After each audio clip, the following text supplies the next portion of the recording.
वो काट नजल जो होते हैं, अगर आप बाजार में जाकर के बताएंगे कि हमें काट नजल चाहिए, वो 10 रुपया का है वो काट नजल।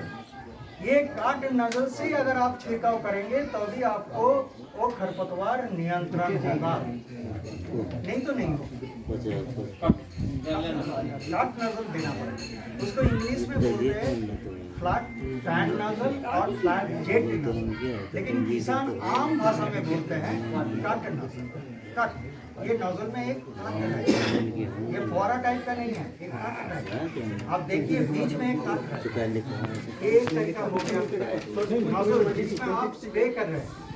एक खरपतवार नाशी रसायन आप तुरंत बुआई के बाद ही इस्तेमाल करते हैं, एक खड़ी फसल में इस्तेमाल करते हैं। ठीक है, बुआई के बाद जब इस्तेमाल करते हैं, जो खूंटे में जो नमी रहते हैं उसी समय में ही आपको ये दवाई छिड़काव करना है। जैसे 2 दिन के अंदर जब आपने बुआई किया, जमीन के अंदर नमी है, उसी नमी में आपको जो प्री इमर्जेंस कहते हैं उस दवाई को, जो मिट्टी में छिड़काव करने वाला दवाई है, उसको आपको उसी समय करना है जो खूंटे में नमी है।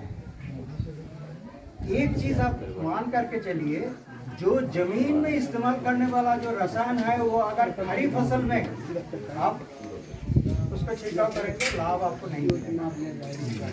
जमीन में जो रसायन है वो जमीन में ही आपको इस्तेमाल करना पड़ेगा, और वो भी आपको 48 घंटे के बीच में, क्योंकि उसमें नमी बनी रहती है। एक हो गया।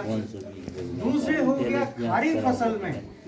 खड़ी फसल में छिड़काव करने के लिए खरपतवारनाशी रसायन, इसका एक सबसे बड़ा मुख्य जो बिंदु है जो आपने सामने रखा है। कभी कभी किसान जब बोलते हैं हमने किया था, 7-8 दिन बाद जब गया तब हमारा खरपतवार इतना सा हो गया, हमने उसी खरपतवार को उसके ऊपर ही खड़ी फसल में हमने छिड़काव कर दिया, आपको रिजल्ट नहीं मिलेगा। क्योंकि खरपतवार जो 2 से 5 पत्ते में होता है, तभी खरी फसल में जो आप खरपतवारनाशी रसायन प्रयोग करते हैं तभी ये काम करेगा।